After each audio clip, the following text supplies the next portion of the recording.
We are the anchors of Queer News Tonight, and this evening, we discuss the queer headlines. In a recent House oversight hearing, Minnesota Governor Tim Walz faced off against Representative Nancy Mace in an exchange that has the internet and our community talking. A Nashville first-grade teacher who refused to read a book featuring a same-sex couple has successfully had his disciplinary record cleared. A rising star at Manchester United is learning a hard lesson about the weight of his words. Jack Fletcher, the 18-year-old son of club legend Darren Fletcher, has been handed a multi-match suspension following a homophobic incident on the field. The Protect the Children mask is slipping. New policy blueprints from the Heritage Foundation, the architects of the controversial Project 25 and 26 agendas, reveal a sweeping plan to dismantle healthcare access for transgender adults as well.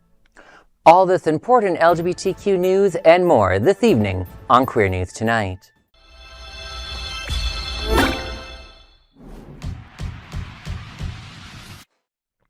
Welcome to Queer News Tonight. This is the world's first and only LGBTQ television news show, broadcasting live and available on demand on your favorite streaming channels. Analytics company vidIQ has certified the Queer News Tonight YouTube channel as the world's most popular LGBTQ streaming news show. Our queer stories have reached over 12 million views. We are proud that Queer News Tonight has more YouTube subscribers than any other LGBTQ brand in Florida. We thank you for watching and supporting our voice in our rainbow family. There is no other news programming in the LGBTQ world like Queer News Tonight. It is Thursday, March 5th. We are live and literally out of the closet and into the headlines. So many of your important stories we will tell this evening on Queer News Tonight.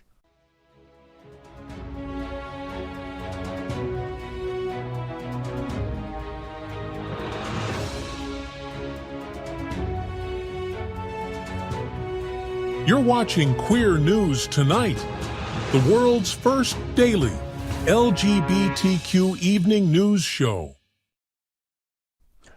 Welcome to the world's most important LGBTQ evening news show. Hotspots Magazine, Happening Out Television Network, is a nonprofit 501c3 media company in the same model as PBS and NPR, but created for the LGBTQ community.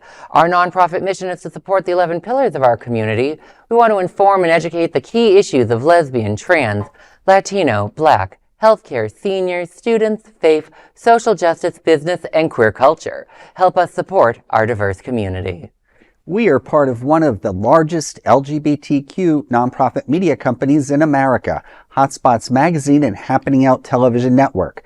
Hotspots Happening Out is a proud beneficiary of the 2026 Florida AIDS Walk, standing strong by our healthcare pillar. If you are in Fort Lauderdale on March 21st, we invite you to join us at the Florida AIDS Walk. Register with our team at www.faw.lgbt. In 2026, our magazine is celebrating 41 years of the LGBTQ experience, and Queer News Tonight is celebrating our 5th anniversary with more than 14,000 LGBTQ television stories. We present South Florida's major LGBTQ events, including Pride Fort Lauderdale, Stonewall Pride, and Pride Feet. Our magazine events, television news, talk, and entertainment shows support our mission to educate the LGBTQ and broader community. In 2026, more than 100 community leaders will sit at this table and share their voices as our anchors. Together, we host this show to support the LGBTQ community. Let's meet this evening's anchors at Queer News Tonight. Let's welcome anchor Larry Farver. Larry has over 20 years of experience in human resources, acting, film, radio, TV, live events, parade float design, production, and casting. He is also a board member of the West Side Association. Tell us what you're doing this Saturday morning in Wilton Manors, Larry. Absolutely, Alex. Ready to roll up your sleeves for a cleaner city? The 49th annual Broward County Cleanup kicks off this Saturday, March 7th, from 9 a.m. to 1 p.m. Head on down to the Colohatchee Park boat ramp to help scrub our shorelines. No boat, no problem. All experience levels are welcome to join this effort. just make sure to register ahead of time at waterwaycleanup.org to help keep our local ecosystem thriving. Well, I just wanted to share, with our audience and with our anchors here, that it's a very rewarding event. I think it's so important to be part of, working to keep Florida as pristine as we can, keeping in mind that the Everglades were much closer to where we sit now, and they're slowly going back. And with our current administration, they would probably pave over everything if there was a profit involved. So this is doing our part. I think it's important to create awareness, to clean up our waterways for public enjoyment, and to protect our nature and our wildlife. Having done this before, it's very rewarding. And certainly you can work with the local reps from our Park and Leisure Department in Wilton Manors. Certainly if you're not in Wilton Manors, there are other cleanup sites available throughout Broward County. I think the most exciting thing is afterward, there's a little bit of a reward. In addition to getting a t-shirt and some refreshments at the check-in spot, the other thing that's really cool is that they have an after party, sort of as a thank you. So there's entertainment, libations, and food for the people who participated. So Nice. that location will be disclosed if you participate in the event. So I encourage you all to go out.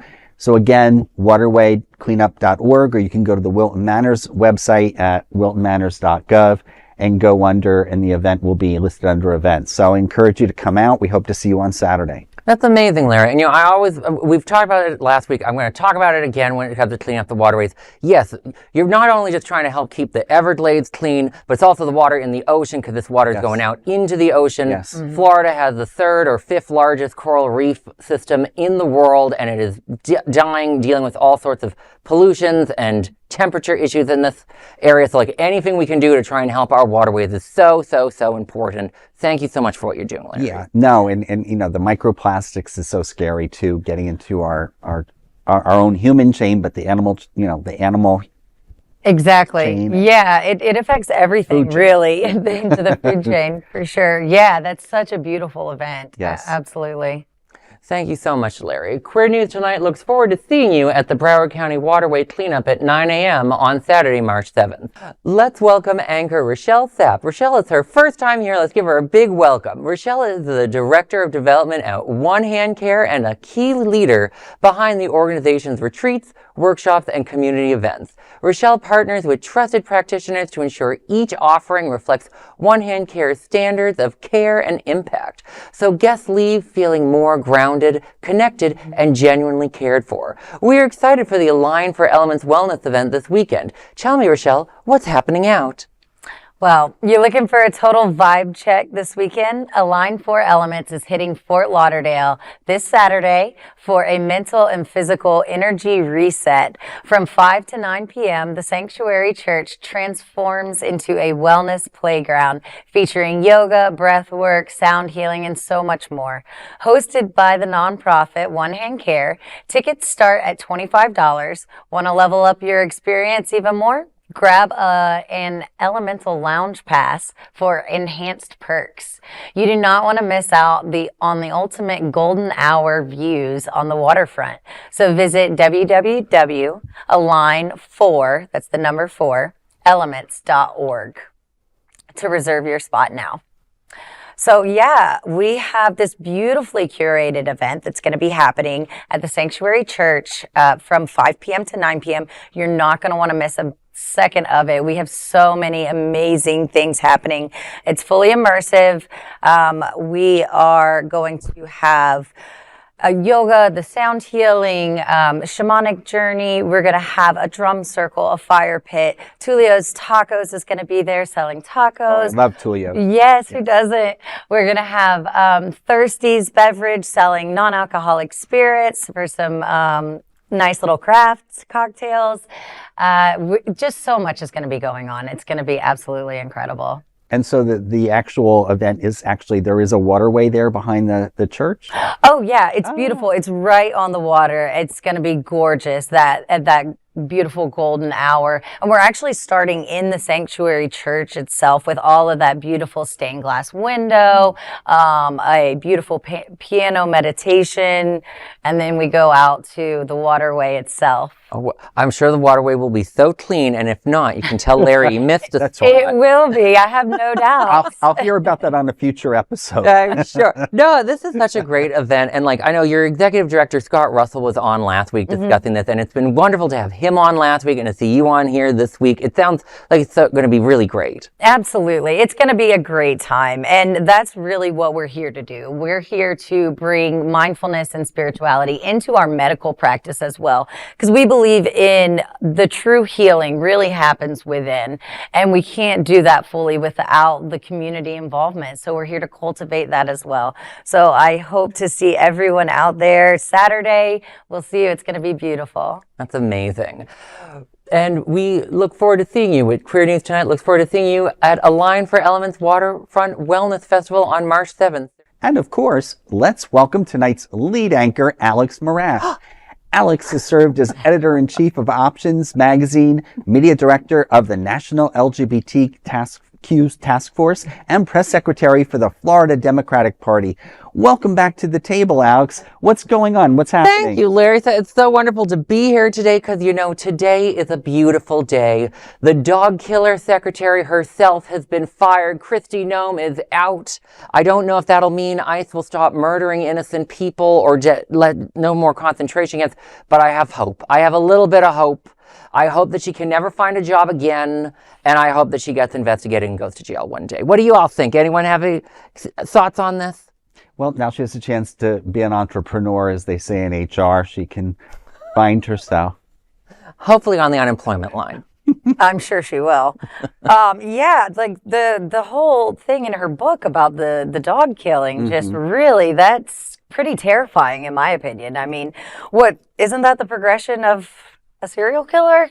Someone who likes that sort of stuff. You start with harming animals and then you progress your way into things. I mean, it's just... She does sound like that. Because, for those that haven't read the book, we all know she shot her dog. Apparently she shot a goat or something afterwards. Talk about some sort of weird black mass stuff going on in the back of her house. And then, now she runs an agency that murders people. So, no one here said she was a serial killer, but I'll say maybe she should be investigated as a potential serial killer because she's starting to sound like one to me. Well, as I've said before, karma can be a bitch. It does come back to you. Bye-bye, Kristi. I'm Alex Morash, and let's queer up trans rights. Walz wrecks Mace. Minnesota governor shuts down anti-trans political theater.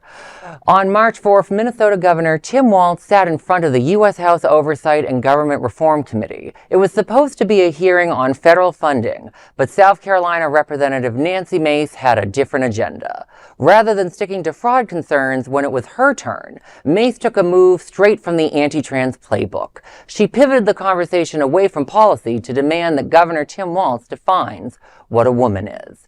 It's a bad faith tactic we've seen time and again, designed to clip into a soundbite and dehumanize gender-diverse people. But Walz didn't take the bait. Instead of engaging in the manufactured debate, he shut down that line of questioning, stating, quote, "I'm not here to be your prop for your obsession," end quote. Walz told Mace point blank that he wouldn't be part of her political games, emphasizing that his focus remains on the dignity of all citizens rather than divisive rhetoric. For a community that is often the target of these legislative attacks, seeing a high-profile leader refuse to validate transphobic dog whistles is a rare moment of accountability on the Hill. The exchange serves as a stark reminder our existence isn't a debate, and for some leaders, that's finally becoming the bottom line. Walz has done not the best job the last couple months, but good for Walz on this one. Thank you, Governor Walz. Nancy Mace, she's a terror. She's a horrible person asking him to define what a woman is. And she didn't mean it in a beautiful philosophical concept of what is womanhood. She meant it as trying to go after people. She's a bigot. I can't wait for her to get replaced someday by someone. Someone should primary her. Well, again, people's tax dollars are supporting this woman to represent them. And it's appalling that people are stooping so low. And again, hopefully karma will get this one as well. But again, I agree with you, Alex. congratulations, Tim Walz. Well done. You know, I think his response, I think we need to be prepared as a community to be eloquent in how we respond and not take the bait, because that's what they want. They want to show us as being reactive. And if we're professional and state facts, you know, we'll win in the end. We have before. You're not. Absolutely. I completely agree with that. I'm just so tired of seeing that thrown around. That is just, it is. It's just diversive at this point. That's not what we're here to discuss. Let's keep the topic at hand and on the table. No, and I know we're talking about Tim Walz right now, but also another person I've seen speak and talk down on Fox News is Pete Buttigieg. And again, we need to, I think, have some of those people hopefully train our community leaders to speak and defend what the facts are and get away from all this crazy rhetoric. Mm-hmm. Oh yeah, I'm glad that Walz didn't fall for it. Like, cause that my biggest concern with so many Democrats is normally my biggest concern is obviously policy and taking corporate money. You all know me on that, but like at the same time, they get themselves twisted into knots. They don't want to defend our community, and I'm like, then what? We're not going to vote for you if you don't support us, you know? But on the idea of like being respectful, I do want to give a little history lesson. I do think it was effective when Anita Bryant got a pie in the face back in the 70s. And I'm not saying anyone should do that to Nancy Mace, but I'll watch that clip on TikTok a million times if that ever happens. What's your favorite flavored beer? I'm Alex Morash, and let's queer up education. The right to refuse? Nashville teacher wins fight to skip LGBTQ curriculum. The controversy began at Kip Antioch College Prep, where teacher Eric Rivera was disciplined after declining to read Stella Brings the Family, a children's book featuring a girl with two dads. Citing his religious beliefs, Rivera had arranged for a colleague to read the book instead. However, school administrators initially issued a final warning, stating he must teach the curriculum with fidelity or face termination. Represented by the First Liberty Institute, Rivera argued that federal law requires religious accommodations in the workplace. This week, the school blinked, agreeing to clear Rivera's record and formally allowing teachers to opt out of materials that conflict with their convictions. While supporters call it a win for religious freedom, opponents worry this sets a concerning precedent. By allowing educators to physically step away from LGBTQ plus inclusive curriculum, critics argue it sends a message to students that our families are objectionable, or something to be avoided. As Tennessee continues to navigate restrictive education laws, this settlement marks a significant shift in how or if queer stories will be shared in classrooms.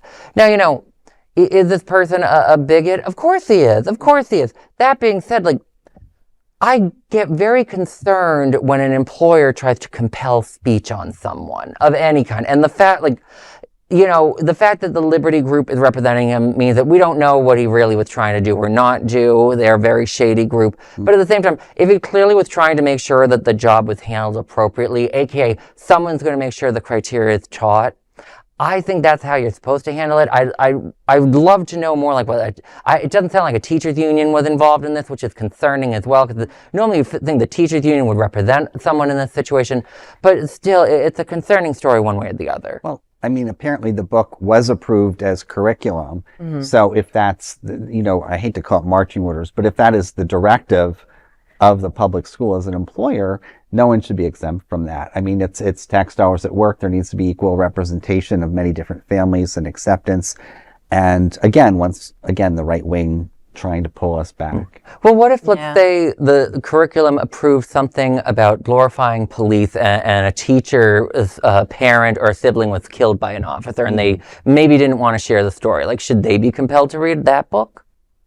Well, I'm sorry. I think it's a tricky line that we're touching gray areas. here. Yeah, it exactly. really is. But I do agree that if the curriculum was already decided on, and you know what you're bringing up, Alex, is that's a very specific case. Yes. You know, so that would be, I would assume, dealt with sensitively if that was for that one student. But this is more of a overall topic. Like, he has an issue with just reading this book, and that's where it seems like he would just be able to pick and choose what he wants. That is a big problem with, like, where my concern is on that end, but there's also, like, how much of the picking and choosing does it go? Yeah. Well, you know, and again, we're not talking about, the controversial drag queen story hour in a public school. And I'm not saying I don't support that at all. I support it. But again, we're talking about a teacher who's there to teach, paid to teach by taxpayer dollars. What's your issue? That is valid. And it comes down to bigotry. Yeah. Exactly. It does in my opinion as well. I don't think that that's too much of an extremist book. I think that's a very nice, inclusive thing to bring awareness to. And not to make light of it, but we're not talking about, daddy goes out to the disco or mommy and her wife go to the women's festival. We're talking about a mom and to daddy model, and there's nothing wrong with that. Exactly. It's love. Love is love. Yeah. And that's our biggest message. That's exactly what we have to stand on. Oh yeah. And I just want people to understand that when it comes to am I for compelling teachers to dress in drag? Well, maybe. I'm Rochelle Sapp, and let's queer up sports. Penalty on the pitch. Manchester United star banned for homophobic slur. Soccer star Jack Fletcher has received a 6-game ban after making a homophobic comment to an opponent. The incident occurred during an EFL trophy match against Barnsley, where Fletcher was caught on the referee's microphone calling his opponent a gay boy. The Football Association didn't mince words, labeling the outburst an aggravated breach of conduct rules. As a result, Fletcher has been hit with a 6-match ban and £1,500 fine. To his credit, the young midfielder isn't hiding. Fletcher issued a public apology, calling the moment a, quote, lapse of character, end quote, and insisting the language used does not reflect his personal values. He said, quote, I am truly sorry for the offensive word that I used in the heat of the moment. Despite the fact that I had no intention to use the term as a homophobic insult, I completely understand that such language is unacceptable and immediately apologized after the game, end quote.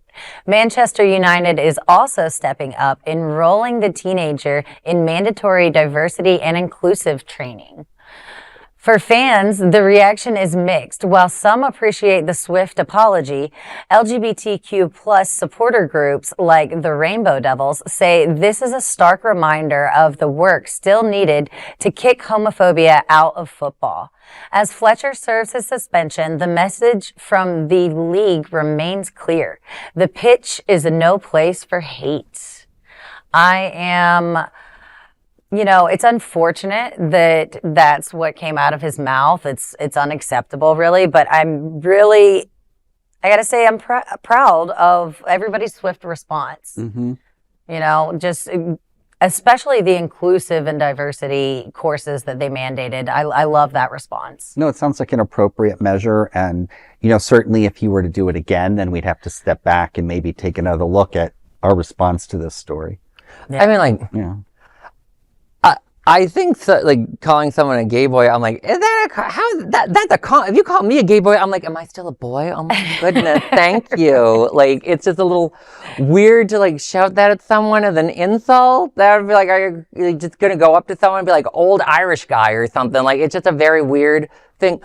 I get suspending them.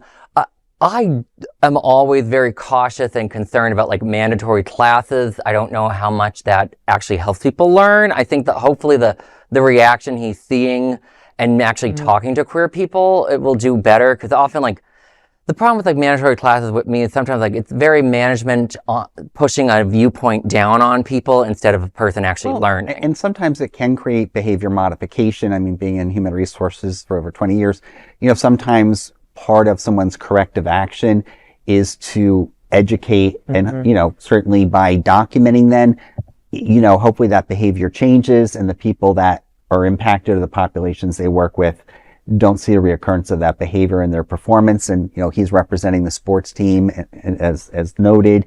And I think it's hopefully, it was an isolated incident, and moving forward, we won't see that from Mr. Fletcher again. Oh yeah, and definitely making him sit out a few games completely above board. Absolutely. I'm Larry Farver, and let's queer up trans rights. The war on transition. Heritage Foundation targets adult gender-affirming care.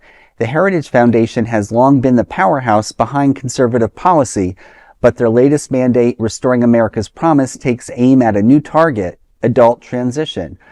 While much of the national headlines focused on bans for minors, the Heritage Foundation calls out for the federal government to stop funding gender-affirming care for adults through Medicare and Medicaid and to strip such coverage from federal employee health benefits. The agenda doesn't stop at the checkbook. It suggests that the Department of Health and Human Services should officially define sex as a fixed biological binary, effectively removing non-discrimination protections for transgender people of all ages by classifying transgender ideology alongside pornography. The plan seeks to push trans existence out of the public square and into the legal crosshairs.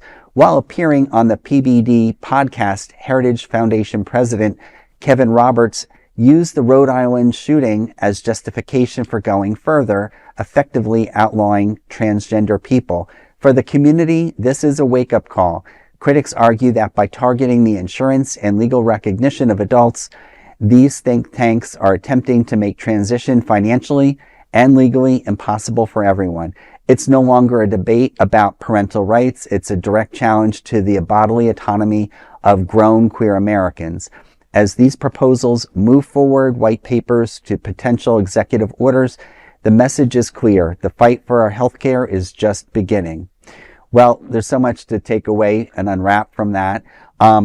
First of all, being a big supporter of trans rights, working for a production company with Dana Davis and Candace Kane, and knowing so many great trans people, and they're part of our alphabet and our community.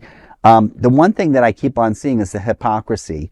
I did some research before reading this story, and apparently there's no attack on I can't talk today, but hormone therapy, surgery, medical procedures like breast reduction, augmentation for heterosexuals is acceptable and would be covered by those programs, whether it's Medicare, Medicaid. They might say someone needs to have a breast reduction due to physical components or other adjustments, but it's not okay for someone who is transitioning to have those things done so that they have better mental health and they are who they are. So again, the hypocrisy continues. If you want to talk about hypocrisy, yes, it's the Heritage Foundation. If for those that aren't familiar with it, if you're like, what is the group that every awful oligarch and scum of the earth dirtbag is either involved with or funds, it's the Heritage Foundation. This group is just, it disgusts me. For those that know me from Options Magazine, which is based in Rhode Island, the idea that you would go after the LGBT community of Rhode Island over that shooting is disgusting. It turns my stomach to read this guy. But also, so it's just this insanity. The idea that you're going to define sex as a biological binary, they're just two. Well, what happens to intersex people? What happens to people whose chromosomes don't match how they were born? What are the doctors supposed to do? You're trying to invent things that aren't real, you heritage freakazoids. That's the only way I can call the Heritage Foundation. No. It's not the Heritage Foundation, the Heritage freakazoids. Well, thank you for bringing up the point about intersex, because some people choose to remain intersex. Some people hopefully have the choice if they choose to transition to one sex or the other. Mm-hmm. And so, unfortunately, as we know historically, sometimes the choice is made. So how are you as lawmakers going to address that? How? Absolutely. Yeah. And it's not like this is something that we had just created. No. This has been happening. Yes. The intersex has been going on, as long as we can. And you look at the bigger picture historically, and if you read your history and know your history out there, you look at the history of multi-spirit people who are two-spirited or multi-spirited, whether it's our Native Americans or other cultures throughout the world. Absolutely. I completely get behind you on that statement. I'm all about spirituality and mental health, and that's huge. It's so just not focused on as much as it should be. No. And if that's something that's if that's what you have to do to be the human that you are meant to be, then by all means, why are we trying to deny that? I don't understand at this day and age. It's not something that we've just pulled out of thin air. This has been going on. I know. It's been absolutely appalling to watch what has been happening, not just with the Heritage Foundation, but the attacks on the trans community in general over the last few years has just gone beyond the pale of what's acceptable, and I think we as a community need to do a lot more to defend them. Well, and not to get morbid, but you look at the parallels but behind the Holocaust and the perfect Aryan race, so to speak, kind of concept, and then you look at this, what is their end game? Oh yeah, especially since you mentioned that, the Heritage Foundation is the one that helped write Project 2025, which did call for they didn't use the word camps, just non-permanent structures like tents that could house lots of people to either deport or do God knows what else. LGBTQ 1 Minute News, let's queer up trans rights. From Target to Trailblazer, trans woman outed by Newsmax lands major TV debut. It started as an attempt to silence and shame. Newsmax, a network known for its anti-trans rhetoric, targeted an unsuspecting trans woman this week, outing her to their national audience in an effort to spark a targeted harassment campaign. Newsmax took her TikTok videos about her life experiences and drafted a narrative about the transgender experience. The goal was clear: to make her a casualty of the culture war. But this time, the narrative flipped. Instead of retreating, Lilia Relatos stepped right into a much brighter spotlight, making a high-profile debut on national television. While the Newsmax segment tried to define her by her transition, her platform allows her to be defined by her skill, her voice, and her presence. And, good for you, girl. Don't let them do that to you. Like, the thing that really worries me about this story is, the whole, outing trans people and targeting them. Most people don't know. This started with Milo Yiannopoulos back 10 years ago. He'd go to college campuses and he'd pull this crap. And then you started seeing libs of TikTok in the last few years doing it. And now to see the big networks like Newsmax, which is scum of the earth news network, by the way, up there with Fox. It's disgusting. I wish there was a way to hold them accountable on this one, but good for her, girl. Good, keep doing what you're doing. Absolutely. Go ahead. Yeah. Absolutely good for her. Way to take something and spin it to her advantage. Yeah. I love that. Way to hold the power. Yeah, and just doing a little research because I wasn't familiar with Lila, but she sounds like she's an upcoming, queer leader, and and I certainly applaud her. She's an influencer. She's 23-year-old, and she's being a leader. And she's doing her own thing and being a free spirit, but she's not doing anything negative or destructive. She's promoting who she is, her experiences, and having fun and entertaining people at the same time. So what's the problem, right wing? Exactly. How is this such a danger? Why are you threatened by that? LGBTQ 1 Minute News, let's queer up gay culture. The category is Resurrection. Billy Porter reveals heroic survival after near-death health battle. Billy Porter is reclaiming his spotlight after a terrifying battle with sepsis, a severe life-threatening infection that struck him last fall. While appearing on the podcast Outlaws with T.S. Madison, the Emmy and Tony winner revealed that what began as a routine check for a kidney stone quickly spiraled into a nightmare. Within minutes of the stone's discovery, the infection went into seismic, forcing doctors to place him on ECMO life support and into a medically induced coma. Porter described the ordeal in stark terms, stating he was effectively dead for 3 days, while machines kept his body going. Today, Porter is back and standing tall, calling himself a walking miracle. Well, we're glad to have you back, Billy Porter. We miss you. We want you to be safe and healthy. We all love you when we see you in Wilton Manors. I've never actually seen him there, but apparently every other queen has seen Billy Porter in Wilton Manors. What do you guys think? Well, we certainly wish him well, but I think I applaud a celebrity, being open about their health issues, because then it helps other folks who may be going through the same thing and makes us relatable as the LGBTQ community. I think sometimes, people dehumanize us, And I think if a little bit gets out there outside of our community and it helps our community, but helps others who could potentially be allies, it's a great thing.